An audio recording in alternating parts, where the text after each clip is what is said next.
Hey Steelers Nation, it's Joe Rockey with the Pittsburgh Syndicate. And in today's episode, I want to break down unlikely ways people can make this team and maybe players that we didn't really hear about or know about who could be making a big impact come the regular season. So when I look at the likelihood of a guy making the practice squad or being undrafted or a relatively unknown guy coming into the Steelers and making the team, my very first question is, what is the pathway to do that? Like, how hard is it to get through? So realistically, we look at the roster. You're not getting from an unknown guy to be starting an outside linebacker on the Pittsburgh Steelers. I think that's pretty straightforward. But at inside linebacker, we're talking about a very different animal. So to go through the depth chart, it's listed by R Lads, who's a great depth chart site. We have Roberts, who we got from Miami, and Holcomb, who we got from Washington, as the two big free agent signings expected to come in and play. Again, neither one of them are really coverage guys, and they're tacklers, and that's why I believe that the majority of the time, only one of them will be on the field, and the end of the day is we're going to be seeing a lot of Keanu O'Neal down in the box when it's all said and done, with three safety sets with KZ and Minka. However, the Steelers don't necessarily need to have Keanu O'Neal on the field all the time. They want to treat him as a true safety and play the over-the-top system.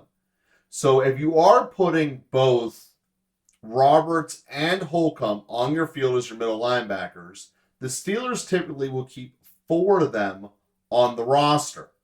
And then the question becomes, well, who are the next men up? They are Mark Robinson, who we just heard about at OTAs, who picked Kenny off and did a great pick six. Then there is Tanner Muse, a former third-round pick, and Chappell Russell. And I'm going to dive through these three guys for a lot of reasons. The first of which is that if the Steelers keep two of them, it will be a direct sign that they're not looking at Keanu O'Neal to be the unofficial second linebacker on the team. If they only keep one of them, well, then that's probably the case. So I bring this up for all of these reasons. These guys have potential of getting on the field. I do want to start here with Mark Robinson. Robinson is the one who was the Steelers' seventh-round pick last year. After everyone started getting hurt at the end of the year, he ended up playing 50% of the snaps against the Baltimore Ravens, 0 missed tackles, and then played 17% of the snaps against Cleveland in the final game. And there's two big reasons for that. In general, the Steelers play much more second linebacker on the field against Baltimore than Cleveland. Because obviously down in Baltimore, Lamar Jackson cannot throw an accurate pass. We don't need to have an extra corner on the ball. Baltimore also doesn't really have a first receiver. Well, maybe they do now in Flowers, but they certainly didn't have one last year, let alone a second receiver. So it makes a lot more sense to have the good, sure tackling linebacker on the field, which is what Marcus Robinson was. And he only appeared in 4 games, but the point being is that he was on the team and Tomlin trusts his guys first and foremost above anything else. It's always been that way. But Tomlin also goes, the talented guy will play.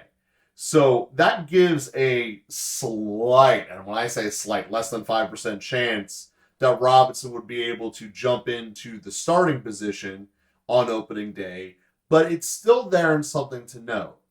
And when we look at this, learning the system and being part of the Steelers way means a big deal to the Pittsburgh Steelers. And Marcus Robinson is someone that, again, we should keep our eye on when it's all said and done. Then let's look at the other two guys who are fighting for Robinson for essentially that third middle linebacker position. And again, the reason we're doing middle linebackers the first episode, it's one of the ones with the least amount of depth on the team. So these types of players could, make a difference. Tanner Muse was a free agent signing that really didn't get a whole lot of buzz after the other two linebackers we brought in. And the reason is that Muse has only appeared in 23 games. Of that, he's only played less than 7% of the defensive snaps. However, he has on average played roughly 68% of the special team snaps. So if we're looking at saying, hey, we let Derek Watt leave, maybe we need a special teams extraordinaire a la Sean Morey from back in the day. Tanner Muse is a potential way of doing that. And to make the team, you have to give value. And we look at him and say he's probably not going to do anything really on the field. He has a grand total of 20 tackles in the NFL. That's not a lot. It's not even a lot when you consider the fact he's been on the field for over 500 plays, counting special teams. Obviously, not every special teams play gives you the opportunity to tackle, for instance, when you're blocking. But it does give you the chance of a little bit of a feel of saying, not exactly going to be making the tackle on every single punt coverage when we look at this either. So the guy has experience playing special teams. Maybe that's enough to keep Tanner on the roster for opening day, but he's also not an insurmountable hurdle a la Derek Watt or Sean Morey that like he's guaranteed a roster spot, because I don't think that that's the case at all. Then we look at the third inside linebacker who has a chance of making this team is Chappell Russell. Russell ends up coming to us via Tampa and Jacksonville. He's been a practice squad up and down guy. Again, he's appeared in a grand total of 27 games, which isn't that much, but when we look at it in terms of total snaps of hitting the field, being less than Tanner, as I just said, almost the exact same ratio, mostly a special teams guy. Difference being he has had missed tackles history in his past and Tanner hasn't. So when we look at the difference between Tanner and Chappell, who's more likely to make the team just pure upon the special teams element? And when we go into there, I tend to be looking at traits. Because if you have one spectacular trait, it's a way to get noticed rather than just kind of being a jack of all trades guy. A jack of all trades guy is fine if you're the surefire bona fide starter, then you can use your diversity. If you're just barely trying to come on the team, you need to be an all-in type player and just hope that that all-in flows with the rest of the scheme of the team. So looking at their various numbers that they put up in their combine, Tanner put up a 4.4 in terms of speed, which obviously is massively important when we're looking at covering people. When we compare that to Chappell, who's at a 4.6. 4.69 actually, so almost a 4.7.